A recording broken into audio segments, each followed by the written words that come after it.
Taylor Jenkins gets fired in Memphis. Long-time coach, a lot of playoff success. Team's overall record is great. We'll talk about that in the Nuggets here on this show. Plus, are the Nuggets various players having good season or bad seasons by their standards? And what do they must do in the playoffs? We'll talk about that on Swipe and Gripe on Locked On Nuggets.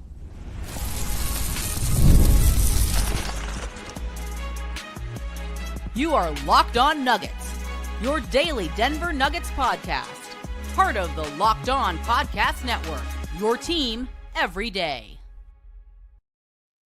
Welcome to Locked On Nuggets, your daily Denver Nuggets podcast. Part of the Locked On Podcast Network, your team every day. Thanks for joining us and being an everydayer, hanging out with us Monday through Friday across all of our shows throughout the days and the nights and the evenings and the twilights and the dusk times and all the rest.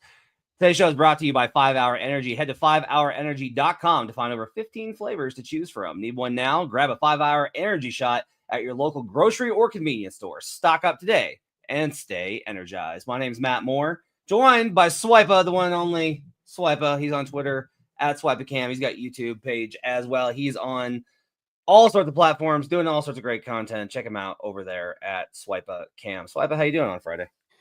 Doing well. We're rolling towards the end of the season at a rapid pace, and a lot of interesting things happening around the league. And so this will be a very interesting week coming up. And obviously we'll get to the news with Taylor Jenkins' surprising midseason firing that seems to rattle the NBA as a whole. But look, the NBA it's a very interesting business. A lot of ups and downs, a lot of stuff happening behind the scenes that we might not be aware of. Yeah. All right. So I want to start here. We're going to talk about a couple of things today. In the third segment, we'll get to the conversation about coaching. We're also going to talk about what the Nuggets have to do in the playoffs. And what I mean by that is, like, going into game by game, they're not going to have a chance if they don't do this thing, or they'll have a chance if they do this thing. We're going to talk about those. I want to get Swipa's opinion on some of the individual players and their standards and what they've kind of held up to. We'll start at the top because I think it's a pretty obvious one. Look, you and I have both we've looked at Jokic, I think, from a lot of different multifaceted angles on the defensive side, but I don't ever want to get so lost in the details of the Nuggets' problems that we overlook that he is not only the biggest reason that they win, but he's having an individually not just exceptional, but a historic season. Like, it's crazy to me, and I've accepted it. I think there's good logic behind the vote, but like, he's not going to win MVP despite having what I think might be the best offensive season of all time. Like, it's unfathomable what he's done. So, like, to me, when I think back at his best seasons, it's going to be this one, 2023, and like 2021 are like the three that I'm probably going to point to most from this perspective. What are your thoughts kind of on Jokic and comparing the season to his standard? Well, I mean, Jokic is an A+ for me, obviously, for many different reasons. Matt, this has been his most dominant season, and I think, to your point, the 23 season was probably second, but the 21-22 season was the 27-14-8 year, basically backpacking the 48 wins. Joker, I think, is... People have been having a conversation online as of late and on shows that, is this the best MVP season, non-winning MVP season of all time? The only one that I think compares is the Wilt Chamberlain 50-25 season that he lost to Bill Russell. People don't remember that year, obviously, because most of us were not born at that time. But Bill basically just he was the best defensive player in the sport. He was the most important player in the sport. And then on the other end of that, Wilt Chamberlain was just like indomitable. He was the most dominant player that had existed in the NBA pre-Shaq. And so he just went out and had arguably his best season of his career. But Jokic, I think, man, like, Matt, I think this is going to go into the letter grading. Like, if the team was just a little bit better and they were healthier in some spots and they were winning like 57 games again, I think it will be really, really difficult to not give it to him. But SJ's having an incredible season. I think he's a well-deserved MVP. This is one of the the best MVP seasons of my life. You know, that 97 Malone Jordan one was really good as well. What other year we had? We had the 06 season. There have been some runs, but in totality, in terms of like all-time great spectacle performance, and then SGA having like an all-time great floor raising and ceiling raising year with OKC on a 65+ win team. Like, this is just something unprecedented. So I truly hope people have enjoyed this year. But Jokic gets an A, and I think Kevin Durant called him one of the 10 best players of all time this year, and I think this is going to be maybe the pinnacle of the Hall of Fame tape for Joker this year. I have some more, like, I would be interested on this one. The numbers aren't going to stack up as much because of Joker's production level, and I think you're probably right, just because of that production level. I will actually throw some more recent ones on there. I think 09 Chris Paul, 09 Wade. 09 Wade is one of the best. Like, that's a sneaky, insane year. It was like 38-5. Did he finish third that year? I believe so. Yeah. Yeah, he was insane. That was good year. too. Wade was absolutely just unfathomable, and it's like 38-5 versus 30-12 and 10. So again, I think Jokic's season was better. But those are the ones that like I start to look at. Garnett had a bunch. Garnett had a bunch that I think would probably the year he got hurt too. Yeah, under this paradigm of it. It's tough because even honestly, if they're gonna sneak over 50 wins, yeah, they've got an outside chance, I think, of going over the win total again. If honestly the defense just hadn't slid so much, and I do think a lot of it so much about it is just Joker's exhaustion on the offense. Like I'm of two minds of it, where I'm like, yeah, no, he's exhausted. He's like had to carry this team. Like he's had to do, like look at what he's done for them.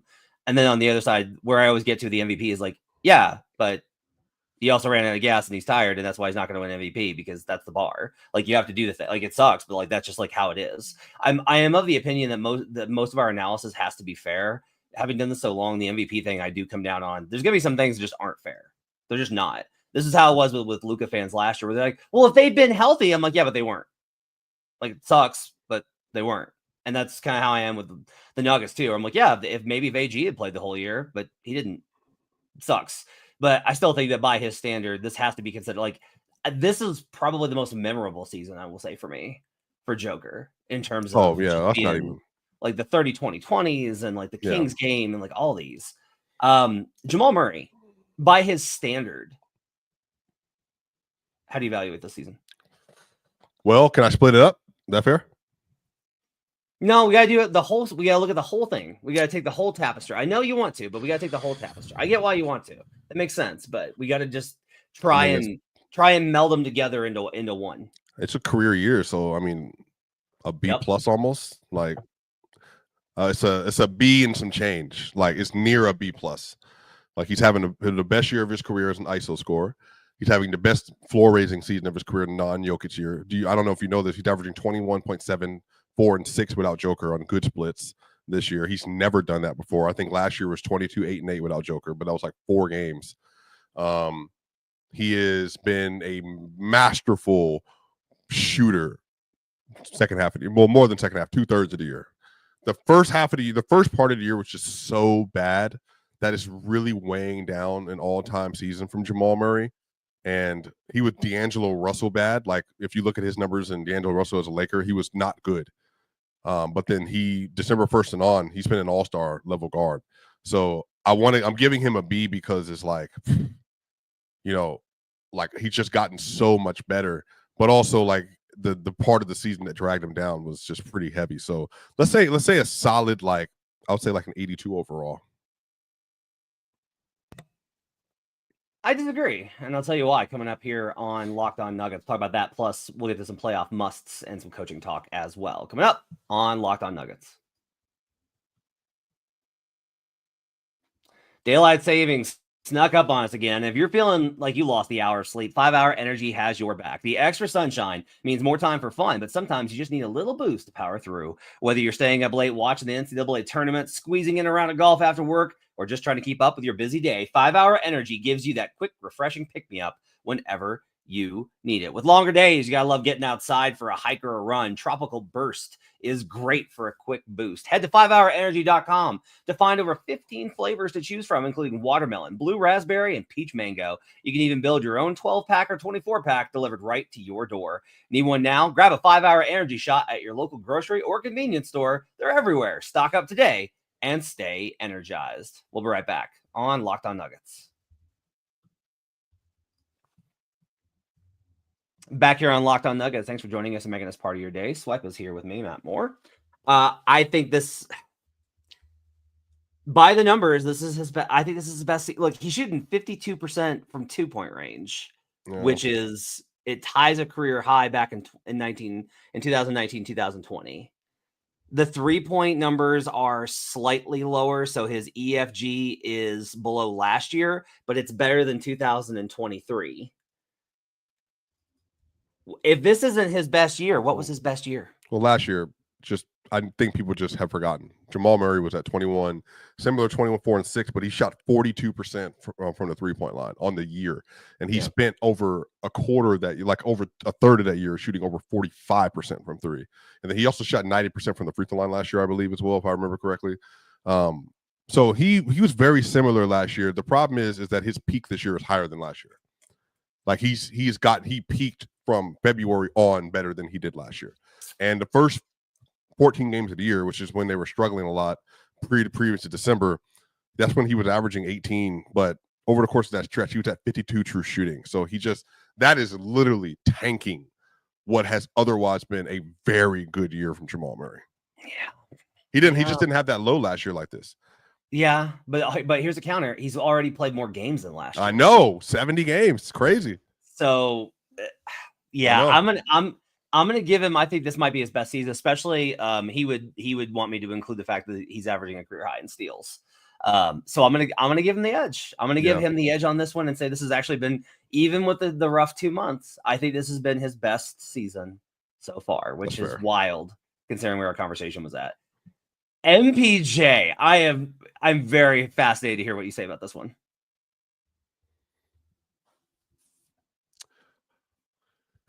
It's a B. Porter pre the hamstring injury was having a career year. I would say there was a stretch of basketball where Porter was playing even better than he did in the 2021 year. And the people don't remember that. Porter for the last like 18 games of the year was at 21 on like 55 from the field, 45 from 3, and like almost near 80% from the free throw line. He's been really, really, really good this year. Again, just for context, y'all, in the month of February, he was at 22 and 9 on 50, 42, 86 splits this year. And then like he was really good the month prior on 17 and 6. So he's, prior to that injury, I mean, he honestly just looked different, but after the injury, you just remember the Bucks game. You remember the Boston game. You remember just getting cooked in space defensively, not rotating correctly. But Porter, I think this is a B from him. You know, I think that he deserves a B from this. And I think he has overcame a lot of expectations on him coming into the year. He hasn't been great versus higher level competition this season. So that's been a part of like why he's draining down so much. But for me, the Denver Nuggets have an A+, and then they got 2 Bs so far. And I think Porter's one of the Bs. He jumped up so big there for a while, and he was driving in space and doing all these things, and it was so much better. And yeah, I mean, you're right. The recency bias, I think, is really hard to fight off here. Yeah. It has been really funny to see the comment shift from Jamal is awful, Jamal is terrible, trade Jamal, to now, no, Jamal's fine, but trade to MPJ, he's terrible. I'm just like, guys, do you not remember like when he was like the second best player on the team there? For, yeah, I remember. Yeah. But like both of them count. It's not like the later games don't count. Like they do matter. And he's gotten a little bit worse, I feel like, month by month by month, but I feel like a lot of it's like injury stuff. I just watching him, his body has slowly gotten worse and worse and worse. I think a B is accurate because it's not a career year. It's not as good as it could have been. Yeah, I think because you're talking about fighting off the recency bias stuff, and I just want people to realize, like, first 40 games of the year, he was at 18-7, and he was shooting 52, 41, 71, and that was a 63 true shooting. Like, and he was the second best player on the team for a lot of that. So, like, yeah, he's just not been great as of late. AG's got to be like a D just because of the injuries and missing time, and the defense has been bad. Like the 3-point shooting is really important and awesome, and I think AG's been really, like, he hasn't been able to play. Like it's almost an incomplete because he hasn't been able to play enough. Christian's an A+. There's like nothing to talk about there. We know how amazing he's been. Like this is his best season. Sure. I'm sorry. What? Sure. I don't think it's an A+, but I think the defensive stuff 100% matters. Well, okay, so my goal here was by his expectations, by his standard, yeah. Like he's one of the best. He's one of the best finishers. He's second in transition. He's great in transition. He's shooting 39% from three. Mm-hmm. So I'm kind of curious, but I'm surprised. No, I think the defensive stuff matters given your role, and I don't think he's been good enough this year. So I would say that it's a B+, but he's the highest ranked non-Jokic player relative to expectations. That's probably true. Not for me. I would have Jamal there just because I can't believe I'm saying that after how Jamal started, but it's true. With Christian, I'm gonna go back on that. Yeah, I think I'm still gonna stay with an A+. So I've been telling this to Ryan pretty consistently that there's a lot of good stuff on the defensive end with Christian, even as the Nuggets defense has gotten worse later in the season. His screen navigation, off-ball work, like Christian's getting to be a better defender as the year goes on. There's a lot of stuff that's actually been better. And he gets stuck with a lot of possessions that are not his fault, where he's guarding a premium offensive threat that makes a contested shot that he has like a step on. Like he's like one step off because of how bad the rest of the defense is. Like I do think that Christian gets put in the worst position of anybody defensively because of what he has to do. That's the job, isn't it? So I think you got to be graded according to your job as well. So I think he deserves offensively. He's been an A.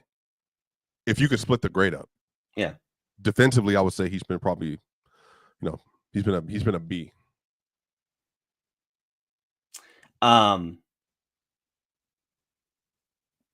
Like he's been a part of the reason why their defense has fallen off. Peyton Watson?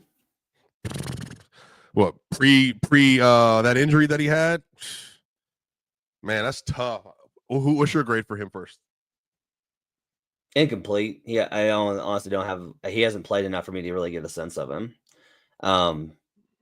This recent stretch has been so great, but remember that month that he started for AG was great, but then after that was, it's right before the injury. He was like, you were like, all right, this is the guy. Like he's in the rotation. He's locked. How is it that we're giving so many guys? Do you feel like it's a B? No, I think that's probably relative to because of the injuries being weighed down. There's three players, and that's what I'm saying. The reason they're not winning as high as they should be because of Gordon, Watson, and Brown. That's what I'm saying. Yeah. Those are their three primary defenders, and I think they've all have had underwhelming defensive seasons, save maybe Peyton Watson because his rim protection still been really good, but his offense is a lot of C's for P Watt in the comment section. How about? I don't feel like I don't know what scale to put Russ on. I don't know what to put. Well, in terms of $3.3 million, an A. In terms of like the floor of like what he can be, it's a D. But he is overall a B. Like given what he was expected to do, there were not many people I think that expected him to be able to come in, be a sixth starter, to help the team to become the best transition offense in basketball, to be able to respond the way he has defensively, even though he hasn't held up all the time. The turnovers have been bad as of late, post-injury. But in total, though, they wouldn't have won a lot of games without Russ this year. Just Russ has had to. I would say no player has had to upscale their role more than Russ this season. Would you maybe agree with that? Yeah, probably. Based on the injuries, yeah, I would agree. Mm-hmm. DJ? Oh, I mean, again, the issue is we're grading players relative to what we expected, right? So that's an A. This is his best season since the net season, his last net season. Yeah. So this is for you. This is Uh, like a warm hug and a pillow because you It love is. your It's very nice. veterans. It's been wonderful. I've just really enjoyed the DJ season. DJ has 17 rebounds. Wow. How about DJ's only a minus 2.8 with Jamal on the floor? Hooray! Julian, I guess we should do. Oh, I think that's an FD. He has not been hitting his shots for most of the year. He was the worst defender in the rotation for much of the year. His lows have been pretty low. His highs have been very infrequent, but he's a second-year player. So I would say a D. I give him a passing grade because I just look at his game a lot differently than everybody else does. I'm not denying how bad his defense is because I've done the film work. I know how bad it is. It's also just like I don't expect more from him. Right, my expectation for him is lower on that end, and his mistakes to me are always there. It counts so much for me, Cam, that like his mistakes are ones of inexperience and a lack of reps and not a lack of effort. Julian's not out there dogging it. He's not just like, I don't care about being a good defender. Yeah, he's just not good at it yet. Like that to me matters so much because I just think your defensive floor is higher when you give effort. I just think I think even the best defenders, when they're not trying, are worse than bad defenders when they're trying, except for the really elite guys. So that's just kind of where I kind of get to. Is there anybody else you want to hit? Zeke, B. I think maybe an A. Relative to what we expected coming into the season, we did not think he was in the rotation. Calvin didn't even think he was in the rotation. Man, I don't know. He wasn't in the rotation. We thought he was a negative asset. Sarge was considered a higher rotation player than him. Yeah, but that's kind of the thing, right? Is just like has Zeke benefit? Like, does Zeke's grade get raised because Sarge is an F? Like, no, I think it gets raised because of its own doing. I would say a C. I have not. I will just say this. I think everyone overreacted to a good month of play. I think other than that, he's been a D. I don't think. So relative to what you thought, rebounding hasn't been there. The defensive impact hasn't been there. It's good that he's now able to play. They're playing him a power forward, but it's also like, yeah, if we cater to this player that isn't worth it, then we can. I don't know. It's tough. So C, a D minus C. What about Sarge? Oh, it's enough. That's enough. Pickett. Oh, Oh, relative to expectation, you have to give him like an A minus. Yeah. That's how low the bar was coming in after summer league. So yeah, A minus. Hunter Tyson. I didn't expect anything to see. One more player in the rotation that we're leaving out. I know we are. Trey Alexander, but no, he hadn't played much this year. We got it. Is that everybody? No, Vlaco got hurt. Yeah, that's everybody. Okay. Well, yeah. Well, there you go. There's the story of the season right there. Yeah. I mean, I also think it's like it's confusing that we don't have more failing grades considering. Well, but this is the I'm continuing to struggle this. I'm like, wait, they're going to win 50 games and make the playoffs as a top 4 seed and have a top 10 net rating and one of the best offenses. And most of the players we're giving passing grades to, and yet we're still like, yeah, they haven't been good enough. Well, I think we started the premise grading on the scale of expectation of them. I think the issue is if you grade them on a scale of expectation of a player at their position around the league, they will be grading out worse. Yeah, that's probably a good point. That's a really good point. All right, let's go to the other side, and we'll talk about some playoff musts, and we'll also get into some coaching talk here coming up on Locked On Nuggets.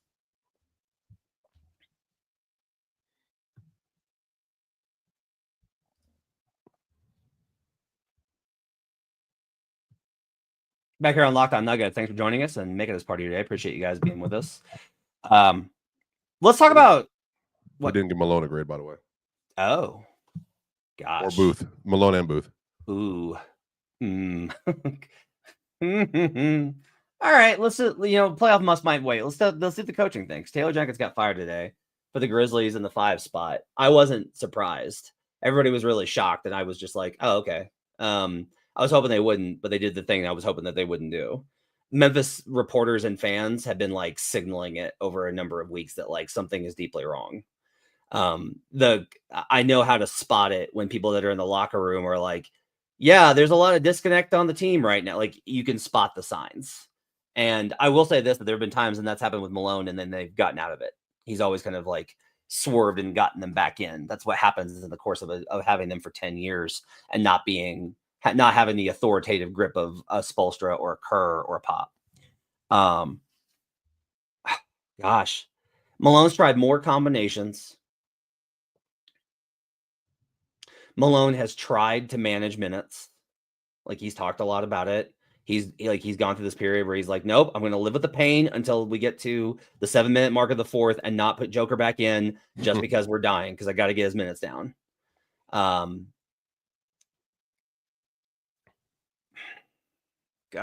but like their win profile is also really bad.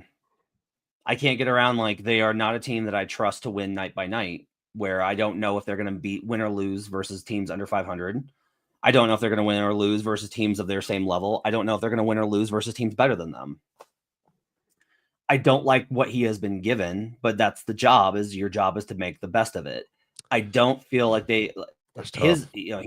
he's made comments about, like, the offense doesn't need to be reinvented with how good they are. It's hard for me to argue that. Like, that's a fair point, because I've said pretty consistently they need some reinvention because the best teams are able to scout them effectively. I have more criticism for my perception of the assistant staff, but I also don't know enough about the dynamics of what the assistant staff does. We're not privy to that. It's very hard to get a sense of those things internally. There's like a lot of politics there. So if Malone's just a flat B or C+ for you?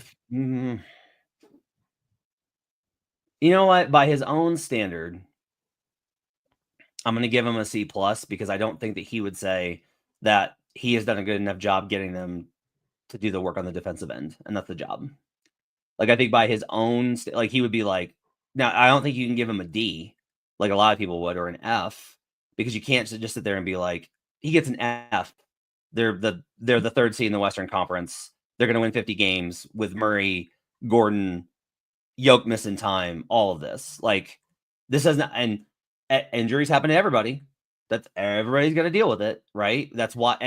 But then you have to weigh him versus the rest of the league and not his expectations. Then, because if you're saying everybody has to deal with the injuries, I don't know, among playoff teams, has he had to? Can you make an argument he's had to deal with maybe some of the worst situations among other playoff teams? Yeah, I mean, his situation has been worse than OKC, Houston, Memphis, LA. Which LA? Yes.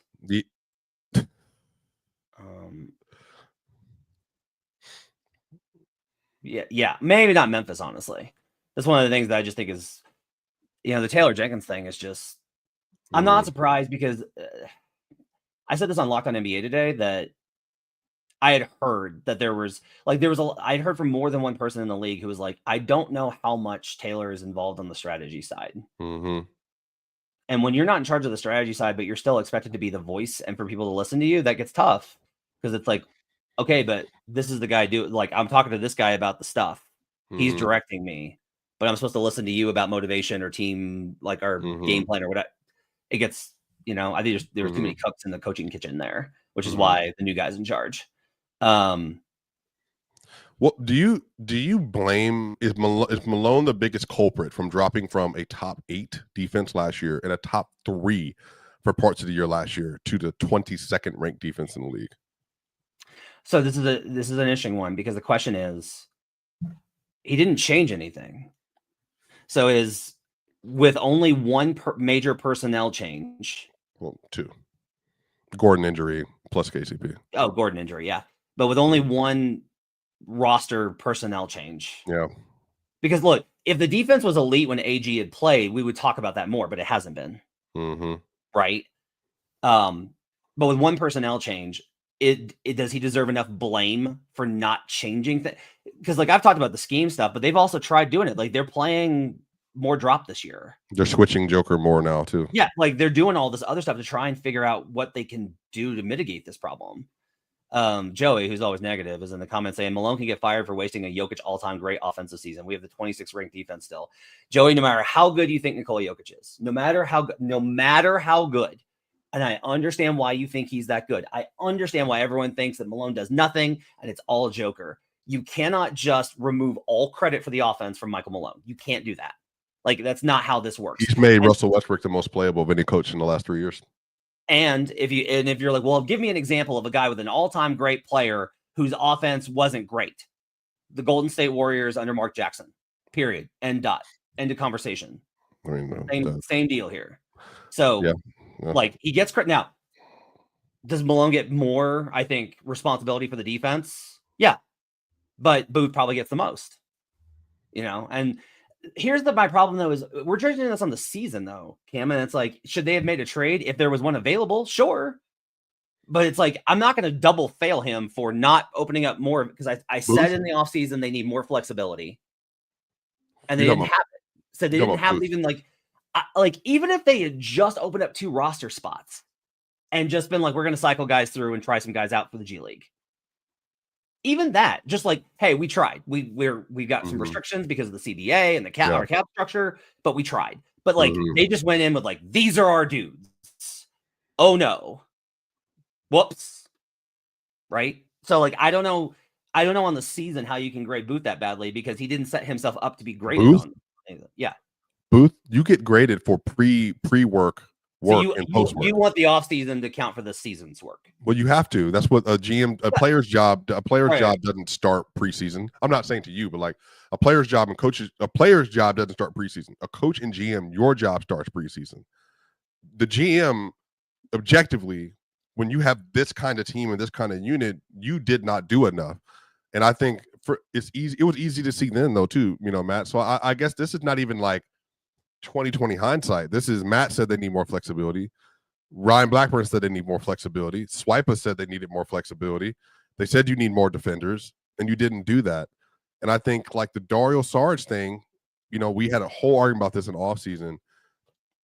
I was just like, dude looks toast. I don't know, Booth. And then how many? Okay, I want to end it though. No, not you. No. It's a part of the narrative. I'm not talking to you. I'm talking about Booth and I know, the but overall many decisions. I know, but like the horse is not only dead, man, but like its bones have been atomized and returned. It's a part of the narrative of the season, though, Matt. Like I get it, but like, but you're saying that like they didn't do enough, add enough flexibility, and then you allotted the most flexibility you had to a negative on the year. So like that's going to affect what's happening in the playoffs. Like what happened in June is affecting what's happening this May. Don't you agree? Yeah, that's all I'm saying. Yeah, you're so right. It's just like I think in all that stuff put together, there just wasn't enough done, and this probably might end up costing him in the long run too. But yeah, I think Malone was just not given like a lot to work with. But I do think I don't know what what other buttons do you feel like he could have pressed this year to get them to do more defensively?